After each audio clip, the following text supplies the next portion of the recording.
What's going on, Miami Dolphin fans? FL Teams is here with the most important season preview that we will do all year. With me, of course, is our founder, our editor, our everything, the young goat, Isaac Edelman, to talk all things Miami Dolphins leading into this NFL season. It's right upon us, man. We've already started the season out. Sunday, everything just really kicks into gear. This is like Christmas Eve, man. This is this is Yep. this is Christmas for a football fan. So, how you doing tonight, Isaac? I'm doing great. Look, I love all sports, and there's still sports going on. But honestly, the most important sport is America's sport, the NFL. I'm excited to see the NFL return. Most importantly, excited to see the Miami Dolphins hit the field because they have high expectations, to say the least, heading into the season. Very much. It's funny you mentioned America's sport because I do think, they'll say baseball is America's pastime, but the NFL is going to be remembered by this generation as America's pastime. Baseball is great, but there's nothing quite like the NFL season. So, before we jump into what we see and what we do, Isaac, let's jump in the Wayback Machine and let's go through the off season. For you, what were some of your highlights for the Miami Dolphins off season? Well, I think acquiring Jalen Ramsey in a trade was big time. It wasn't something that was speculated a lot about. It just kind of happened, and it was yet another impressive add to this team because obviously, if you're looking at the past few years, I know Byron Jones didn't turn out, but when that happened, everyone went crazy. Tyreek Hill, that was obviously huge. Um, and then, of course, two new running backs, Raheem Mostert, Jeff Wilson, coming in the past few years. So the Dolphins are a team that has changed a lot, right? Braxton Berrios this offseason. The good thing is you're seeing change being made. You still have your key pieces, Jalen Waddle, Tyreek Hill, Tua, Christian Wilkins, you name it, they're still here. But then you add some key players. That's what really got me most excited about this offseason, the change in this team. Chris Greer is low key a really, really good GM. When you sit back and look at the moves that Chris Greer has made, he's won a heck of a lot more than he's lost. Yeah. And he doesn't really get discussed that much in the NFL landscape. But if you look at the things he pulled off, starting from the Laramie Tunsil trade and everything that he brought in from that and how that ends up being Waddle and all these other things, I mean, he really is. I mean, Chris Greer is an architect. And, of course, him and Flores didn't see eye to eye, but I think McDaniel's a guy who goes a little more with the flow. So while I love those additions, for me, going back a little further, man, I'm representing my boy tonight. Mm-hmm. Zach Thomas finally, Yeah. finally, finally got his bust put up in Canton. And man, Isaac, I know with that age gap, but I can't tell you what it was like for me on a Sunday to turn on the TV and know that I was going to have Zach Thomas and Jason Taylor. And the way Zach Thomas outplayed everything that was ever expected of him, he was too short, he was too slow, he was too everything. But literally, Brady, the GOAT, will tell you the nightmare was facing Zach Thomas. And for him to finally get his dues, I think is fantastic. Yeah, So, no, that's absolutely big news for the offseason. And it's funny because even though Dolphin fans were also dying to get Zach Thomas into the Hall of Fame, and they're still very stoked that he is in the Hall of Fame, I bet when you ask, oh, what are your thoughts about the Dolphins' summer and their offseason? No one's going to mention Zach Thomas because everyone's just so focused on what's going to happen Sunday. So kudos to you for not just focusing on what's going to happen on the field because Zach Thomas obviously isn't going to be on the field this Sunday. Zach Thomas got me through many miserable Dolphin years. So, thank you, Zach. But speaking of that, look, I love week one and the matchup that we have. We'll jump into the schedule a little bit more, but let's look at the roster breakdown. Somebody that you mentioned, Braxton Berrios. It was a little bit of a shock that the Dolphins ended up cutting Chosen and didn't keep him around. And now Braxton Berrios is listed as the third wide receiver on the team. Yeah. And I don't know that you could get much better for that than this fit. I thought Cedric Wilson was going to be that guy last year, but he didn't. But with the speed of Hill and Waddle on the outside, I think Berrios really works the slot well. And he's interchangeable. You can roll him to the outside with the speed that he has. I think he's a receiver that fits very well into this Dolphins offense. So I'm excited to see what he does. Yeah, Braxton Berrios went to the University of Miami, so it's good to see him back at Hard Rock Stadium. And you're absolutely right. For a wide receiver three, Braxton Berrios is one of the top options in the NFL. And honestly, you still have, right, Cedric Wilson and River Craycraft. Basically, when Waddle or Hill went down, they were the next guys up. So the fact that they moved back in the depth chart, but they're still on the team, just Yeah. shows that the Dolphins just bolstered their depth this offseason. They really did. And I think another side, we're talking on the offensive side. On the defensive side, something that goes under the radar again is in the NFL, you can never have too many cornerbacks, right? You can never have too many people in the secondary. And while you mentioned bringing Jalen Ramsey on is such a big move, in true Dolphins fashion, it had to get met with some tragedy as Jalen gets hurt. We're not quite sure how long he's going to miss. It seems like his recovery is moving along pretty quickly. Yeah. But in the interim of that, Vic Fangio had to find an answer on the other side of Xavier Howard. And again, because of the depth, because of the digging through that secondary, I still think the Dolphins secondary set up pretty well. Yeah, I mean, the Dolphins, the last few years, I mean, they went from having one of the worst defenses, and then when Brian Flores got hired, they had a pretty good defense. And now, if you look, what's happening in 2023, the Dolphins' defense is amazing, and their secondary was really the part that stood out. I mean, Xavier Howard was the NFL interceptions leader just a few years ago. Last year, very under expectations. But look, the Dolphins defense gets injured way more than the offense, in my opinion, outside of the quarterback situation. But when we saw what Zach Sealer did and Christian Wilkins last year, the D-line impressed me because we knew what the secondary could do, Jeremiah. But the D-line, Christian Wilkins, Zach Sealer, they got to the quarterback every single game. There was not one game where we were concerned. And then Jalen Phillips, I think, took a big leap last year. Hugely. I mean, look, he's still very young. You can't have that much of high expectations. But look, it's another Miami guy. So you have to shoot them right into the Miami Dolphins and expect good things. So, look, I really like this Dolphins defense heading into the year. And again, what needs to happen? You can't just focus on the star players. You have to focus on the players that maybe did not shine that much. And I know you want to talk about Noah Igbenogany, however you pronounce his name. Not that it matters. Go ahead, give your statement. Noah is officially gone now. That experiment is over. But I'll tell you, you hit the key on what makes this Dolphins defense better, and that is Sealer and Christian Wilkins. When you have two guys in the middle who can plug this, playing in a base 3-4, and they're going to require you to pay attention to them. Guys like Jalen Phillips can then get off. They can just put their ears back and go. Right. We don't know what we've really got with Agba. I mean, Agba had a great year. He was a little banged up last year. Maybe this year he comes back to form. If so, that's a heck of a pass rush. Agba's first year as a Dolphin was very, very impressive. But last year he was banged up. When he was on the field, he wasn't the best. Another guy that wasn't the best when he was on the field last year was Jerome Baker. I want to see more out of Jerome Baker. He was basically the star of the Dolphins defense with Brian Flores. Mm-hmm. And last year, I don't know what happened. He wasn't bad. It wasn't like we were cursing him out when we watched him, but he wasn't impactful in a positive way. Let's just say that. He's decidedly mediocre. Yes. Right. So I think one of the things that went under the radar for the Dolphins, and we talk about Chris Greer and acquisitions, David Long Jr. coming over from the Tennessee Titans to add to that linebacking core, he can step in to be that true leader toward the middle that we kept asking Jerome Baker to do. Jerome Baker plays the run really well. He's really not good in space and in coverage.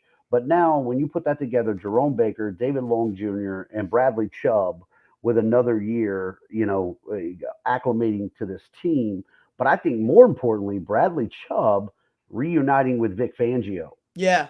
Vic Fangio is the guy for this defense right now. Which is good because Bradley Chubb, you just basically said it. You said that Bradley Chubb now has a season under his belt with the Dolphins. He did not get going last year. When you have the Pro Bowl name attached to you, as a Dolphins fan, you just expect to see really good things. You expect to see Pro Bowl stuff. But let's be serious. He barely had any time with the Dolphins. Yeah. And guess what? He now has a coordinator that he really knows he's attached to. And the coordinator knows him, right? You don't just need to be attached to the coordinator. The coordinator needs to be attached to you because, look, as much as you have to look up to your coach, the coach sometimes has to look up to you because it's a mutual relationship. It's not like father and son. It honestly could be coach and coach at sometimes. And you could expect that out of Chubb because he's a veteran. So the good thing about this Dolphins defense is a lot of veterans, not a lot of young guys. Eli Apple, I know we could say what we want about him. He's a veteran. Yeah. And let me tell you, Javon Holland, he's not a veteran. I don't think he's young anymore. I think Javon Holland is at the right point in his career where he is not afraid to be under the spotlight, and he's definitely not afraid to be under pressure. So this Dolphins defense is basically fully ready to go. They have a ton of experience, and we kind of know that because the Dolphins haven't really drafted any defensive players as of recently. But hey, this defense, especially with Vic Fangio, is experienced. They know what they're doing. I don't expect to see them look shy, look scared out on the field. No, we don't have to go into the whole cover zero and the amoeba fronts and anything anymore. We were gimmicky, right? And we had to be. But if you look back at successful teams, Bill Belichick was one of the best that you didn't necessarily draft the best player. You found the guy who was the best fit for what you were going to do. Okay. There may be a more talented guy, but you found the guy that slotted into what you wanted to do. Yeah. And in a weird way, this Dolphins defense right now is built almost perfectly for what Fangio loves to do. We mentioned Xavier Howard. He's another year older. X got exposed in man to man a couple of games last year. All of a sudden, I mean, he's still a heck of a corner, but it's not like it was when you could just put him on an island and say Exactly. X shut him down. That's not him Yeah. anymore.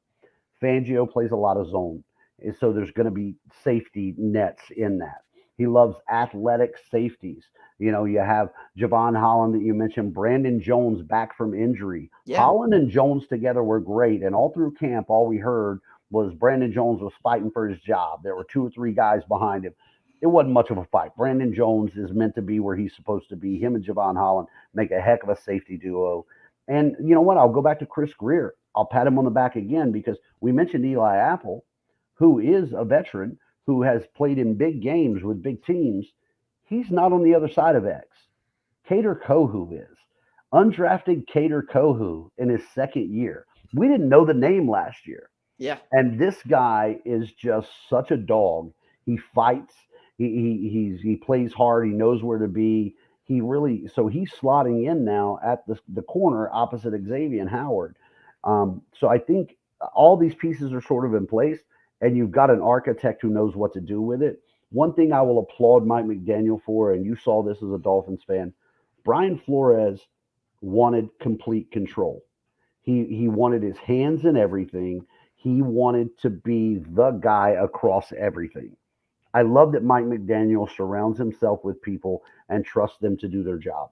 Mike McDaniel is not going to go to the defensive coordinator. He's not going to go to Fangio and tell him he's got to switch up coverage or he needs to do this or he needs to do that. Mike McDaniel is going to defer to his defensive coordinator. And I appreciate that about a head coach because sometimes you have to humble yourself in this game to get better and get bigger. And so I think the Dolphins have put that together really well. But on the flip of that, Isaac, as you and I were talking a little bit before we go, on the offensive side, we know about the receivers. The question mark really comes in at running back. I mean, of course, the question mark is can Tua stay healthy, right? But the Dolphins are taking a unique approach to the running back position. Your thoughts on that? Yeah, I think the unique approach you're referring to is the fact that the Dolphins don't have a true running back. One, they're going with a lot of running back twos, which I like. I wouldn't like if they only had one running back two as their starting running back. This is who they went with: Raheem Mostert, Jeff Wilson, who's going to start off injured. So Jeff Wilson and Raheem Mostert, very good running back twos, and they're going to split basically time at running back one, and then again, this is slotting in as your running back 3 and 4, but they are basically running back 2 caliber running backs. Devon Achane, the running back, the speedster, one of the fastest running backs in the NFL, to go along with Mostert, one of the fastest running backs in the NFL. And then Salvon Ahmed, who showed a lot of flashes last year. And now that Myles Gaskin's gone, we could see more flashes from Ahmed. So basically, I just told you guys 4 running back 2s. Again, the Dolphins don't have a true running back 1. They don't need to because they have 4 running back 2s and they have 2 of the best wide receivers in the NFL, Hill and Waddle. Obviously, you'd love to have a good starting running back. They were trying to get Dalvin Cook. They didn't. Here's the thing. If you have very good wide receivers and you have very good running back 2s, you're set, and I love the Dolphins' approach. So I think this was very evident last year, and you heard me talk about it in any podcast that I did or any live stream. The Dolphins just didn't run the ball enough. Yeah. I think it's very indicative if you look at this, the way that the Dolphins were able to spread out the defense, covering the speed of Hill, the speed of Waddle. Last year, worrying about Gesicki in the middle, Raheem Mostert averaged over 5 yards a carry last year. Yeah. And the big knock on Raheem has always been, can he stay healthy? And you pair him with Jeff Wilson, who very much plays off of him, and again averaged almost 5 yards a carry. So Mike McDaniel kind of brought the approach over from San Francisco. And if we look at the good San Francisco teams, and prior to McCaffrey, it was still the MO, right? Before they got McCaffrey, they had 2 or 3 guys that they would just Exactly. slot in. It Yep. protects you from injury a little bit, but you can also have specialists in situations. Ahmed underneath the radar is a really, really solid back. I'm not surprised that he beat out Myles Gaskin. Ahmed runs hard. He catches the ball. He blocks well. I like that if we're talking about backfield, that we still kept Alec Ingold. So we have a true fullback on the roster. Not many NFL teams can say that. And with our tight ends, letting Gesicki go means more time for Durham Smythe, who is a much better blocker and can also be an outlet for you. So you've got your weapons out, but you have pieces in the run game that are going to help you succeed. You heard me on our Week 1 NFL preview. I'm a huge, huge fan of Devon Achane. Yeah. I think he's the reason they didn't really push too hard for Dalvin Cook. He's very Dalvin Cook esque. He's extremely fast in space, can catch the ball, and I think that's a name that's going to make a splash this year. It's funny. I always joke, like you said, they were fast. This is like legit. If you took 40 times and extrapolated that out, Tyreek Hill, Jalen Waddle, Raheem Mostert, and Devon Achane, they could win a gold medal in the 4x4. I mean, Yes. yeah, You're right. No, this is you're right. Olympic level speed You're right. at all positions. And so that makes them very dangerous at Yeah. that point. And let me tell you something about Devon Achane. Obviously, he was really good at Texas A&M. I know we had a good supporting cast. And, of course, in college football, he had a lot of big runs that broke out for touchdowns. But that's what makes college football so fun. Mm-hmm. Here's the thing. You guys know Boston Scott of the Eagles. Mm-hmm. He had flashes. He was a rookie. He played against the Giants, and he had a big game. Mm-hmm. That's the perfect comparison. I don't know player builds, skill-wise, their comparison, but I'm going to compare Achane to Scott in terms of their rookie season. Scott being far in the depth chart, but becoming a starting running back for one game and dominating. I think Devon Achane will have that type of game as a running back in the back of the depth chart, but he gets his opportunities once or twice every game, and then one game he's going to have 20 carries. He's going to dominate. That's what I expect. I'll take that all day long because I think really what they've done in this running back room is you have Mostert and Wilson, who are very similar and have played together. The big knock is they both have health issues, right? So what you're doing is gambling on at least one of them will be healthy each week, right? Mostert might miss 3 games, but Jeff Wilson's healthy. Wilson misses 2, but Mostert's healthy. Like you're just interchanging these guys. And then you have your change up with Achane, who can also go in motion as a great receiver and work out of a slot. And then Ahmed is your guy who is just consistently solid and can provide what you need to provide. So I really think they've done that well. And as we heap some praises on the defense and the offense. Isaac, we're going to need it this year because when you look at the Dolphins' slate of games, this is no. I mean, every NFL season is different, but if we take history into account and recent history, the Dolphins got a pretty brutal schedule. There's not a Yeah. lot of gimmies on this thing. Yeah. Look, we're not going to go through every game, but as we do in every FL team's season preview, we'll touch on the top games and then we'll touch on an overall season record. So I just want to go down the list and then after I do, I want to hear your input, Jeremiah. Sure. But it's interesting that the Dolphins' first game of the season is an insanely tough matchup. Really. One of those matchups that people love because it's, again, the Justin Herbert versus Tua controversy. But it's at Los Angeles. That's an insanely tough game. And then, of course, you face the divisional rivals, the Bills, the Patriots, the Jets, who are better than in most recent years, especially the Jets. Usually you'd say 2 easy wins. This year, it's going to be hard. I don't want to say it could be 2 losses, but it could. You never know. Then you play the Giants, who we played them last year. Then we play the Eagles. That's obviously tough. They just made the Super Bowl. The Chiefs, can't get tougher than that. Yes, you can, because, of course, you're going to play the Cowboys, who are still a playoff caliber team, and the Ravens. And, of course, you have to face the Bills twice a year and the Jets. So this is not an easy schedule, and nothing tells me that the Dolphins can easily beat a team like the Titans or the Raiders or, well, they'll beat the Panthers, but the Broncos, right, with Sean Payton as a coach. So with those are the big games. With those and said, Jeremiah, what do you think about the schedule? Obviously, it's tough, but hit on a few games before we go into an overall season prediction. In a really weird way, Isaac, I like it because in many of these Dolphin years, we never know who we are. They run off 4 wins, they lose 3 games. They win 4, they lose 3 games. Inconsistency. Like, this schedule is going to tell us week to week if you can answer the bell. Yeah. Right? There's not a lot involved here that's going to be easy. Playing the AFC West and the NFC East, that's a tough draw, right? And the AFC East got way harder with Aaron Rodgers coming into play and another year for that Jets defense. And Buffalo, of course, is Buffalo. The Patriots are still Bill Belichick. I mean, you got to prepare that you're going to have to play hard and to win those games. And then mix in the Titans, who we don't know, right? We don't know what's coming in that game. The Ravens.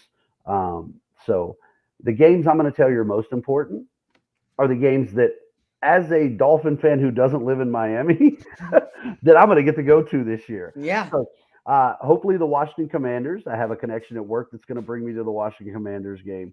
A very good friend of mine gifted me tickets for New Year's Eve when the Dolphins play the Ravens. That's week 16, which, that's playoff stretch time in Baltimore. That's a big game, Jeremiah. Big game. And can you tell the viewers that you bring luck when you're in Baltimore and the Dolphins play?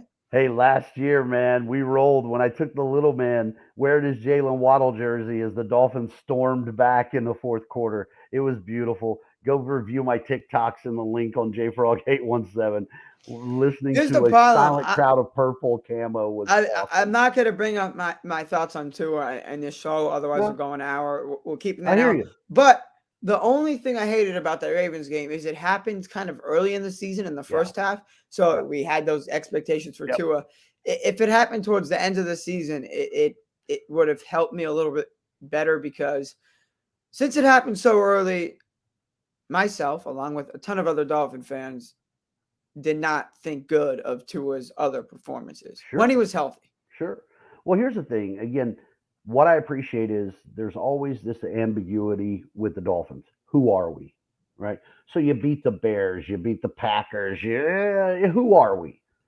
There's not going to be those questions this year. We're going to know who we are. Exactly. We play the Chiefs. We play the Eagles. We play the Ravens. We play the Cowboys. We're going to know who this team is. Yeah. And again, on that Sunday night, October 22nd, I'm going to be in the stands in Philadelphia. I'll be rocking my Dolphins gear, but luckily I'll be surrounded by Eagles fans who like me. So hopefully the mob will leave me alone. Yeah. But it is. I mean, we're going to know who we are. Yeah. But I said this on FL Teams Live. This is what I ask out of you Dolphin fans. do not take anything away from week one, except a loss or a win. Because the Chargers are not just insanely good and they're not just home. The Dolphins, I think, are going to struggle mightily, and it's not going to look like the Dolphins team you're going to see throughout the rest of the season. So the Dolphins, I think, even if they win, they're not going to look good. At least they're not going to. Well, no team week one should look 100%. But in terms of the Dolphins' skill, they're going to look like a non-playoff team. Believe me, get over it. It's just week one. It's a Chargers team that's good. That's not how they're going to look the rest of the way. So please, Dolphin fans, do not put much effort. Put effort into watching it. Believe me, it's week one. But don't put too much effort into, taking feedback from that game. So if you remember last year, the Dolphins started buzzsawing people when Tua was healthy. I mean, they were running through people, right? Yes. The Chargers were the first team with Tua healthy that slowed down the Dolphins. They schemed on defense. It was the worst game I think I saw Tua play all year. That was the night game we live streamed. Yeah, it was bad. I mean, Tua was bad, and the Chargers had an answer for this Dolphins team. The only good play was Tyreek. The only good play was Tyreek Hill's crazy touchdown where he picked up a fumble. Picked up a fumble and took it around the corner. But so you got to remember, I mean, the Chargers had an answer. And they almost laid a blueprint. And Mike Williams for how to be able to. And Mike Williams always shows up when you don't think he's going to show up. And Austin Eckler, and I mean, I'll give Justin Herbert all the credit in the world. I've always said again, I wanted to draft Herbert. When this draft came, I didn't want to. I wanted Herbert. I'm very satisfied with Tua, way more than you, but I was on that Herbert train, and I still think Justin Herbert is a great quarterback. And I'm not extrapolating too far, but one of the things I fell in love with my man crush for Herbert, he just reminds me of Marino.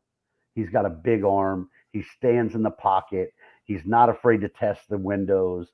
It was very Marino-esque, right? Yeah. I thought it would be great to have him in Miami. So wrapping them up, where do you think we are, Isaac? Where do you think it ends, man? How do you think this Dolphins season rolls out? Well, I have the Dolphins winning the division. So, I when I look at a record for a team, right? I literally count their games. I look at who they play, and I say win or loss. But of course, in the back of my mind, I'm going to talk about the Jets, the Bills. What are their records going to look like? Because I have to have the Dolphins winning the division. Well, obviously, you're going to play 17 games, and for me, the Dolphins are an 11-5 football team. 11-6. I apologize. 11-6 football team.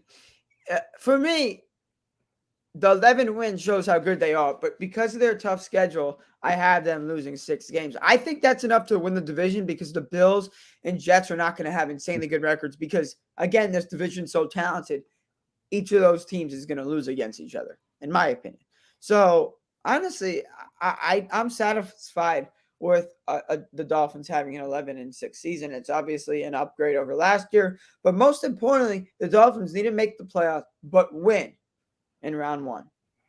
We need that one victory, man. And we almost got there with Skyler last year. God love that young buck.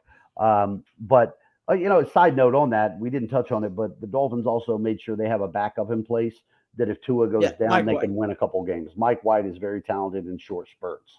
I'm with you on the 11-6, but I think that is a hard-fought 11-6.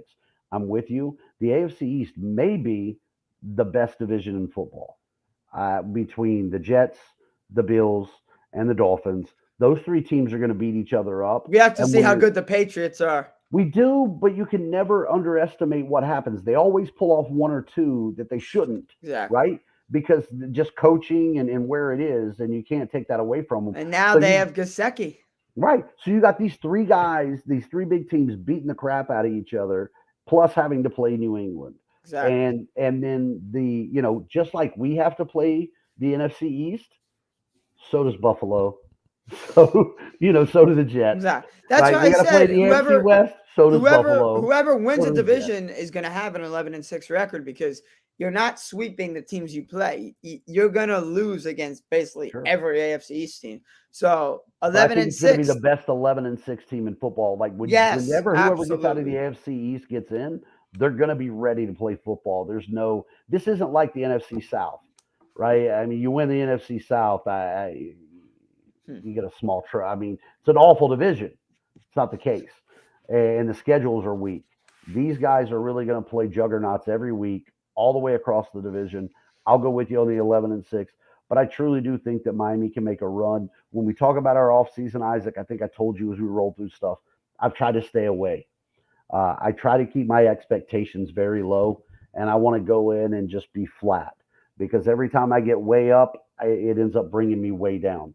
But I will say, top to bottom, this has got to be the most talented Dolphins team that I've seen in my 30 plus years of fandom.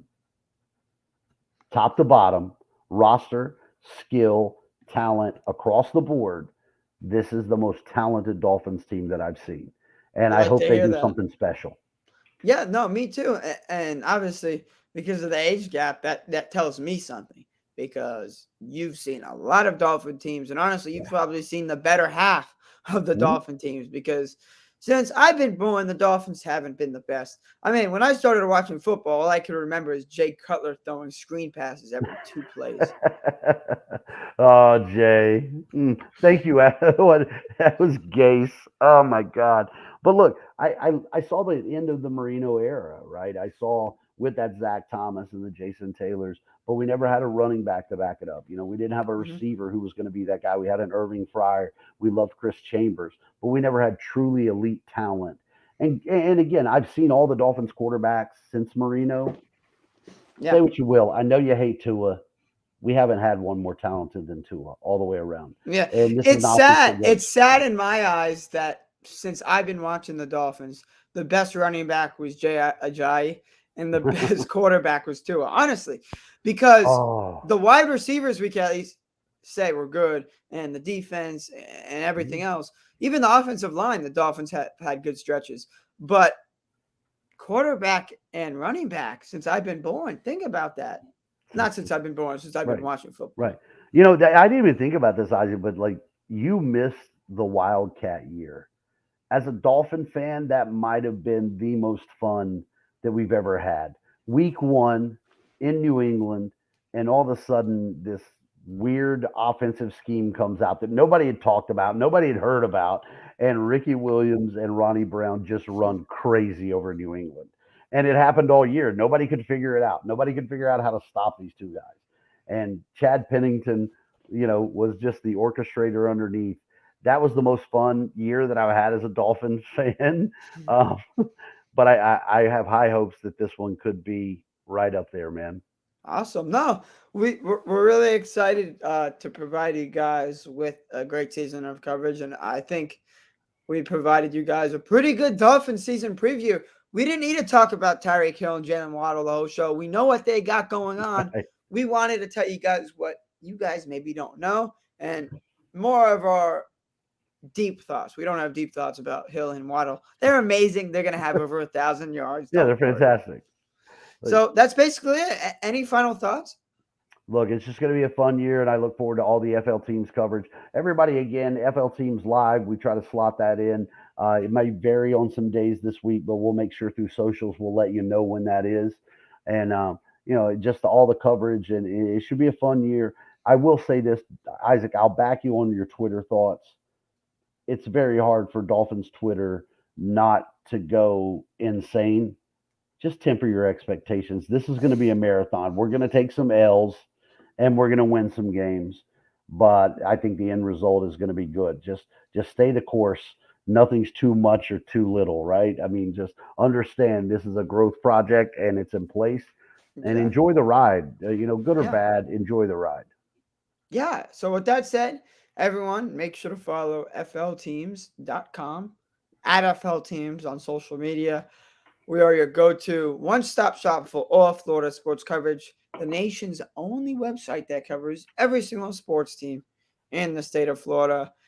Guys, have a great rest of your night. Enjoy football Sunday and enjoy a great year of content from us and hopefully content from the Miami Dolphins. Have a good rest of your night, guys.